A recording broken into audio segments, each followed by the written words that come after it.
यार आप जो बात कर रहे हो ये इलॉजिकल है ना।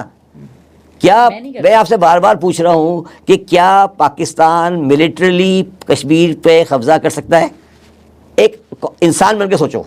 16 दिसंबर पाकिस्तान की तारीख का सियाह तरीन दिन है। 1971 में कायदे आजम का पाकिस्तान 2 टुकड़े हो गया था।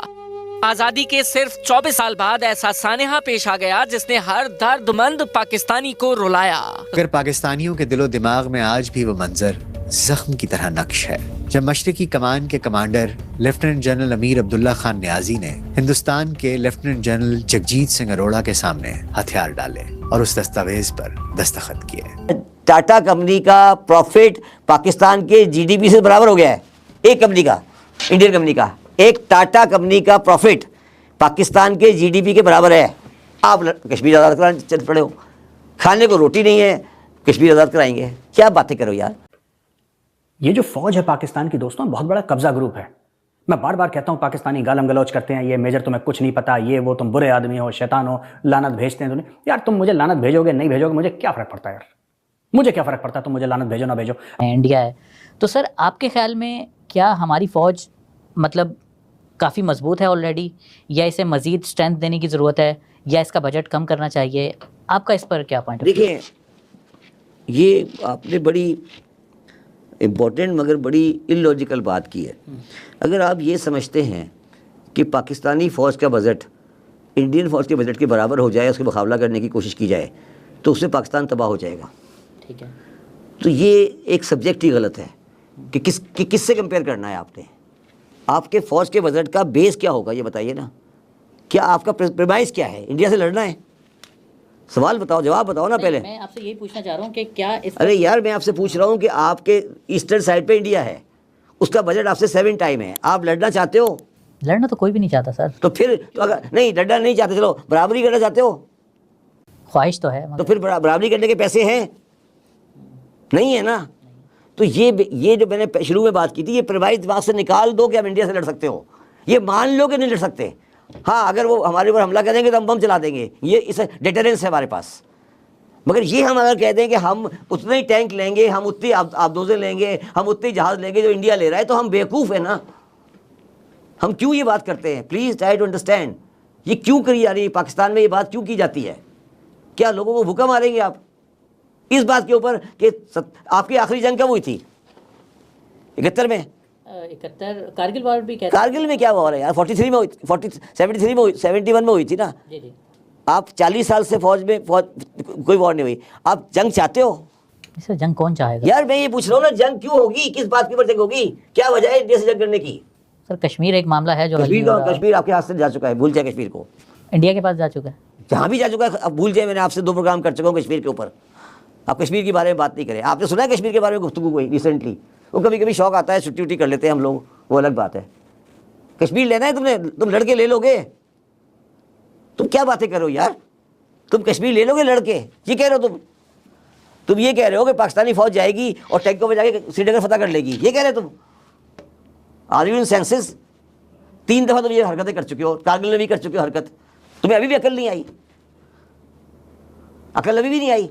मैंने तुम्हें कहा था कि इंडस वाटर ट्रीटी के बाद पाकिस्तान इंडिया डिस्प्यूट खत्म हो चुका है।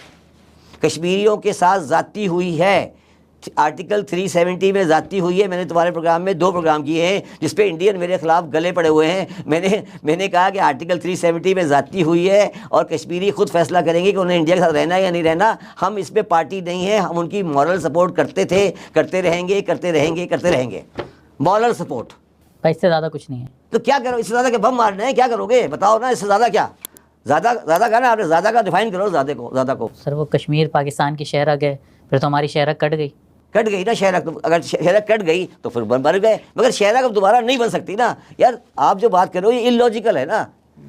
क्या मैं आपसे बार बार पूछ रहा हूँ कि क्या पाकिस्तान मिलिट्रली कश्मीर पे कब्जा कर सकता है? एक इंसान बन के सोचो। अब उन्होंने ट्रेन चला दी है जम्मू से श्रीनगर, ट्रेन बानीहाल पास के थ्रू ट्रेन जा रही है। Can you imagine? तुम किस दुनिया में बैठे हो? टाटा कंपनी का प्रॉफिट पाकिस्तान के जीडीपी से बराबर हो गया है। एक कंपनी का, इंडियन कंपनी का, एक टाटा कंपनी का प्रॉफिट पाकिस्तान के जीडीपी के बराबर है। आप कश्मीर आज़ाद कराने चल पड़े हो, खाने को रोटी नहीं है, कश्मीर आज़ाद कराएंगे? क्या बातें करो यार, क्यों आज़ाद कराएंगे? कश्मीरी खुद आज़ादी लेंगे अगर ले सकेंगे तो। देखिए दूसरी चीज जनरल बाजवा ने क्या बोला अपनी स्पीच में। जनरल बाजवा कहते हैं यार कि 1971 की लड़ाई का उन्होंने हवाला दिया और बोला कि साहब जो 1971 की लड़ाई थी वो एक मिलिट्री हार नहीं थी, यानी कि फौज नहीं हारी, हमारे पॉलिटिशियंस हार गए। ये जनरल बाजवा ने बोला, ठीक है। ये फिर झूठ है सबसे बड़ा। बाजवा साहब आपकी फौज हारी थी, ठीक है। उस समय पाकिस्तान का प्रेसिडेंट कौन था?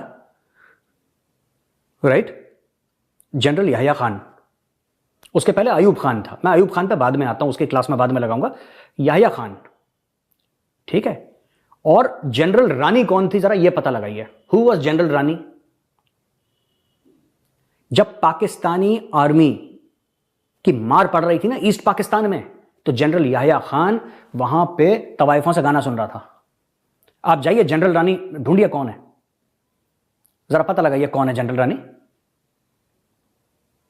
जो पाकिस्तानी जिसको कहते हैं मलिका तरन्नुम, नूरजहान बड़ी फेमस सिंगर हैं, और लता मंगेशकर जी भी उनकी बड़ी इज्जत करती थी, और हम भी उनकी गायकी की, नूरजहान की हम गायकी की बड़ी इज्जत करते हैं। जबरदस्त टैलेंट है और कमाल की सिंगर थी, इसमें कोई शक नहीं है।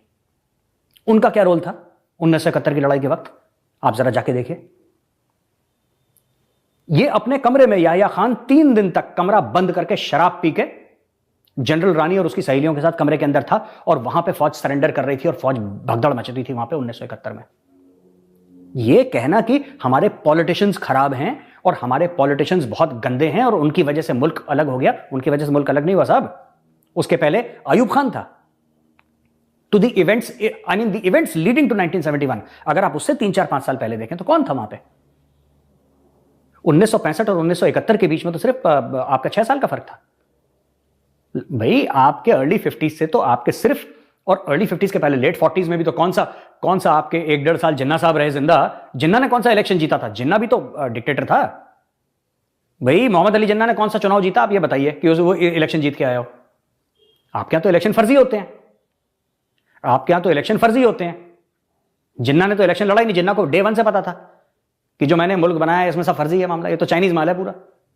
जय हिंद। 16 दिसंबर वो तारीख जो भारत और बांग्लादेश के इतिहास में काफ़ी महत्वपूर्ण है, वहीं पाकिस्तान के लिए ये तारीख किसी काले दिन से कम नहीं है। भारत में इस दिन को विजय दिवस तो बांग्लादेश में विजय दिवस के रूप में मनाया जाता है। दरअसल 16 दिसंबर 1971 को भारत ने 13 दिन चले युद्ध में पाकिस्तान को परास्त किया था और इससे एक नए देश का जन्म हुआ था जिसे बांग्लादेश कहा जाता है। बांग्लादेश ही पहले पूर्वी पाकिस्तान था। इस युद्ध में पाकिस्तान की सेना ने भारतीय सेना के सामने सरेंडर किया था। पाकिस्तानी सेना के 93,000 सैनिकों ने भारतीय सेना के सामने सरेंडर किया था। इस युद्ध में भारत ने पाकिस्तान के खिलाफ अपनी तीनों सेनाओं, थल सेना, वायु सेना और नौसेना का इस्तेमाल किया और उसे बुरी तरह से धूल चटाई। पाकिस्तान के 2 टुकड़े कर दिए और नए देश को पैदा कर दिया। भारत का आक्रमण इतना ज़्यादा तेज था कि पाकिस्तान इस युद्ध में पूरी तरह से टूट गया और उसकी सेना के पास सरेंडर करने और पूर्वी पाकिस्तान को बांग्लादेश मानने के अलावा कोई रास्ता नहीं था।